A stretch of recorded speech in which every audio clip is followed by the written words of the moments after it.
Hello friends, welcome to the GS house. Continue करते हैं अपनी सीरीज़ को और आज एक बहुत इंटरेस्टिंग टॉपिक संगम एज के बारे में पढ़ेंगे। इसको मैं आपको एक स्टोरी की फॉर्मेट में समझाऊंगा कि चीज़ें कहाँ कैसे हुई, क्योंकि इसमें जो फैक्चुअल इन्फॉर्मेशन है वो आपके क्लास नोट्स में ऑलरेडी है, हम उसको क्लास में डिस्कस कर चुके हैं। यहाँ मेरा पर्पज़ है कि भाई जो फैक्ट है वो उसको एक कहानी के रूप में आपको बता पाऊँ, समझा पाऊँ, जिससे चीज़ें आपके लिए थोड़ी और आसान हो जाएँ। ठीक है, तो संगम एज क्या मतलब था, कैसे शुरू हुआ, क्या रीज़न था, सारी चीज़ें डिस्कस करेंगे। चोल के बारे में, चेर के बारे में, पांड्या के बारे में, संगम पीरियड कहाँ था। बस स्टोरी की फॉर्मेट में आपको बहुत ध्यान से सुनना है, अपने नोट्सों को सामने रखना है। शुरू करते हैं। इमेजिन कीजिए कि एक ऐसी दुनिया है जहाँ 2000 साल पहले राजा सिर्फ तलवारों के दम पे नहीं बल्कि पोइट्री और लिटरेचर की ताकत से अपनी लीगेसी तय किया करते थे। जब वेस्टर्न वर्ल्ड में रोमन एम्पायर का दबदबा था, ठीक उसी वक्त साउथ इंडिया में एक बेहद एडवांस्ड, वेल्दी और कल्चरल रिच सिविलाइजेशन फ्लरिश हो रही थी। एक ऐसी सिविलाइजेशन जहाँ के मर्चेंट रोम के एम्परर को कीमती मोती वगैरह जो है बेचा करते थे, और जहाँ के पोइट्स की एक मेगा असेंबली पूरे समाज की किस्मत लिख रही थी। वही असेंबली क्या है? संगम है। वही पोइट्स क्या हैं? तमिल कवि हैं, जिनके बिना इंडिया की हिस्ट्री एक तरीके से अधूरी सी, अगर हम इनके बारे में नहीं जानते, नहीं पढ़ते हैं तो। ठीक है, तो जो ये संगम एज है, अगर हम इसकी टाइमलाइन की बात करें तो ये दौर रफली 3rd सेंचुरी बीसी से 3rd सेंचुरी सीई का टाइम पीरियड है। लगभग 600 साल का टाइम पीरियड है संगम एज, 600 साल तक चला। लेकिन सबसे पहला सवाल, इस दौर को संगम ही क्यों कहते हैं? ठीक है, तो संगम जो है वो एक संस्कृत वर्ड है जिसका मतलब होता है कूदल, यानी एन असेंबली और एकेडमी। इस दौर में तमिल पोइट्स, स्कॉलर और फिलोसफर एक साथ इकट्ठे होते थे। ये मेगा गैदरिंग मदुरई के पांड्या राजा के रॉयल पैट्रोनेज या फिर उसके आश्रय के अंदर जो है होती थी, और इन असेंबलीज में जो लिटरेचर, पोएम और एपिक अप्रूव होती थी उन्हें ही आज संगम लिटरेचर कहते हैं। ट्रेडिशनल बिलीफ के साथ ऐसी 3 बड़ी संगम असेंबलीज हुई थी, जिसमें से आखिरी असेंबली का लिटरेचर आज हमारे पास सरवाइव कर पाया है, और यही लिटरेचर हमारा सबसे बड़ा सोर्स है इस पूरे एरा के बारे में या फिर इस पूरे एरा को समझने में। ठीक है, हुआ क्या? संगम एज के दौरान साउथ इंडिया, यानी जो ये तमिल लैंड था, यहाँ 3 मजबूत राजवंश राज कर रहे थे। इन्हें कलेक्टिवली जो है वो मुवेंथर जो है, जैसे ये वर्ड है आपने शायद पहले ना सुना हो, मुवेंथर, इसका मतलब होता है मेनली 3 किंगडम या फिर 3 क्राउन किंग्स। तो ये तीनों जो साम्राज्य हैं हमेशा सुप्रीमेसी के लिए आपस में लड़ते रहते थे, लेकिन इनका ट्रेड और कल्चर आपस में डीपली इंटरकनेक्टेड था। तो सबसे पहले एक एक करके इन तीनों राजाओं के बारे में समझते हैं। सबसे पहले चोल, द टाइगर। ठीक है, सबसे पहले बात करते हैं चोल की। इनका जो राज था वो फर्टाइल कावेरी डेल्टा रीजन पर था, जो आज का तिरुचिरापल्ली और जो थंजावुर वाला जो इलाका है वो है। इनकी कैपिटल उरैयूर थी, और इनका रॉयल एम्बलम, सिंबल जो था वो टाइगर बाघ था। संगम लिटरेचर के मुताबिक इस दौर के सबसे महान चोल किंग कराईकल चोल, उन्होंने पुहार कावेरीपट्टनम नाम का एक बहुत बड़ा पोर्ट सिटी बनाया और कावेरी रिवर पर कल्लनई डैम बनवाया था, जो कि दुनिया का सबसे पुराना सर्वाइविंग डैम में से एक है। तो एक स्टोरी फॉर्मेट में समझ लेना कि भाई चोल कहाँ थे, क्या सिंबल, और बाकी की चीज़ें जो फैक्चुअल हैं, जो मैं नहीं बोल रहा हूँ, वो नोट्स में ऑलरेडी लिखी हुई हैं। उसके बाद पांड्या। ठीक है, पांड्या, अगर ये द टाइगर हैं तो ये हैं सर द फिश, पांड्यास। ठीक है, इनका कंट्रोल साउथ और साउथ ईस्ट तमिलनाडु पर था। इनकी कैपिटल थी मदुरई सॉरी, जो उस ज़माने में मतलब लर्निंग और कल्चर का सबसे बड़ा सेंटर थी। इनका रॉयल एम्बलम था फिश, मछली, और पांड्यास पूरे वर्ल्ड में अपनी जो फिश पर्ल होती है, मोती निकालने का जो उद्योग है एक्चुअली, उसके लिए बहुत ज़्यादा मशहूर थे। मेगास्थनीज जैसे फॉरेन ट्रैवलर जो है ना, वो उन्होंने भी मतलब इनके बारे में लिखा है कि पांड्या किंगडम अपने मोतियों और टेक्सटाइल के लिए बहुत ज़्यादा रिच था। तो ये हो गए हमारे कौन? पांड्या। ये सब संगम एरा का ही पार्ट है। 3rd जो है वो है चेर।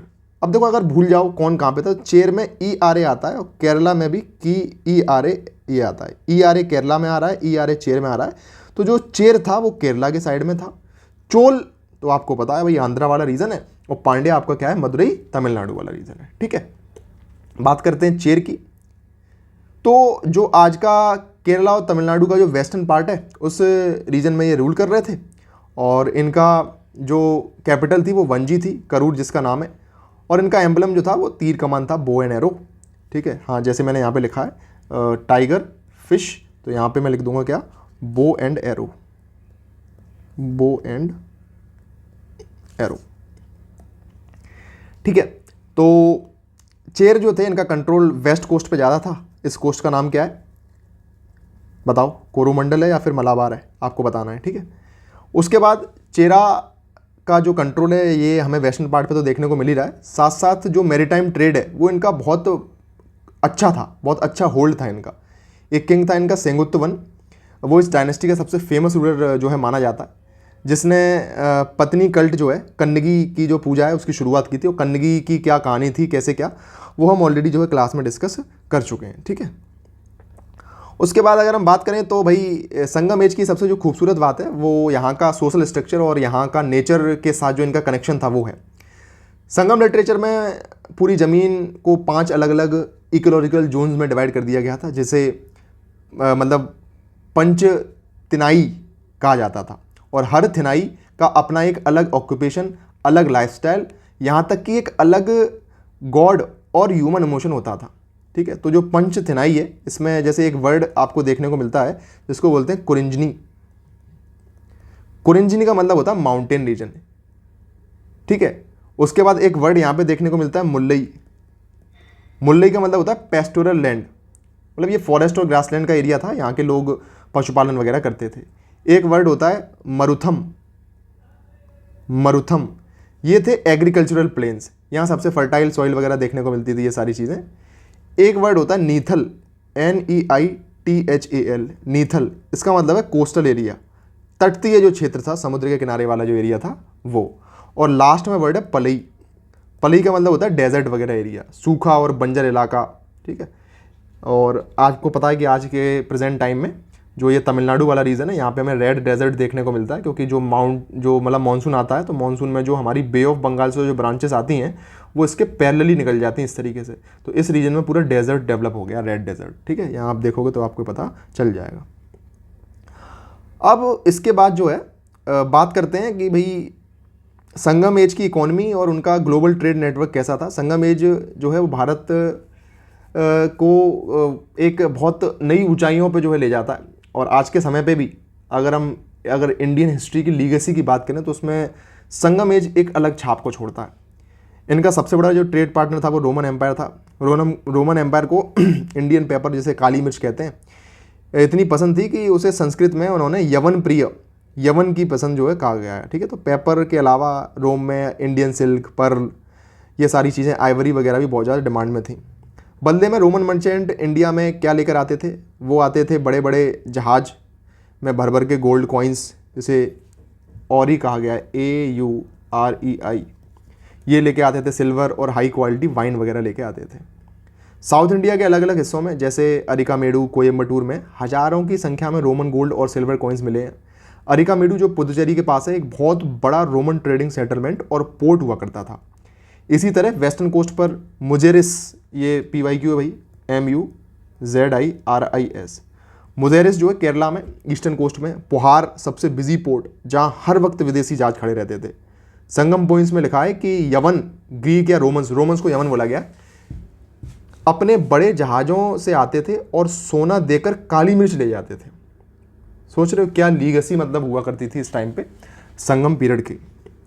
ठीक है, तो इस पूरे सुनहरे दौर की जानकारी हमें मिलती है उनकी बेहतरीन लिटरेचर से। संगम लिटरेचर को 2 मेन कैटेगरी में बांटा जाता है। एक मतलब नैरेटिव है, जिसे मेलका नक्कू कहा जाता है, जिसमें हेरोइक वॉर्स वगैरह के बारे में बात की गई। एक है डायडेटिक, जिसे किल का नक्कू कहा जाता है, जिसमें एथिक्स और मोरल्स वगैरह सिखाए जाते हैं। इस दौर का सबसे पुराना सर्वाइविंग टेक्स्ट जो है उसका नाम है तोलकप्पियम, जो एक तमिल ग्रामर बुक है, लेकिन वो उस समय की सोशल कंडीशन को भी बयां करता है, साथ साथ में और क्या पॉलिटिकल चीज़ें वगैरह कैसे क्या हो रही थी उनकी भी एक हिंट दे देता है। इसके अलावा जो थिरुवल्लुर द्वार लिखी गई जो एक नैरेटिव है पोइम फॉर्मेट में, वो भी संगम एज के बारे में या फिर इस रीजन के बारे में हमें काफ़ी जानकारी वगैरह जो है दे देती है। ठीक है, तो ये कुछ पॉइंट्स से जो एक ब्रीफ ओवरव्यू दे देते हैं हमें संगम एज के बारे में कि संगम एज कैसे क्या काम करता था। मैंने आपको स्टोरी फॉर्मेट में बताया है। बाकी के यहाँ से फैक्चुअल क्वेश्चंस आ जाते हैं कि भाई तीनों संगम कहाँ हुई, कौन राजा था, कितने लोगों ने पार्टिसिपेट किया। 5 ग्रेट एपिक्स आपसे पूछ लेगा, उन 5 ग्रेट एपिक्स के क्या नाम हैं, शिलापदिकरण क्या है, तोलकाप्पियम क्या है, कौन तोलकाप्पियम का ऑथर है, क्या कैपिटल थी, क्या सिंबल था। ये फैक्चुअल इन्फॉर्मेशन है, रटने वाली है। मैंने आपको इसके पीछे जो स्टोरी है वो बता दी है। पोर्ट्स के नाम वगैरह हो गए, ये कुछ इंपॉर्टेंट पॉइंट्स हैं जो हमें संगम एज से याद रखने हैं। ठीक है, इसी के साथ संगम एज होता है कंप्लीट। चोर चेल पांड्या का एक रेफरेंस हमने यहाँ पे देख लिया, ये फिर आगे हमें डिटेल में पढ़ने को देखने को मिलते हैं। तो इसी के साथ संगम एज होता है कंप्लीट। मिलते हैं अगली क्लास में, तब तक के लिए कीप रिवाइजिंग। जय हिंद।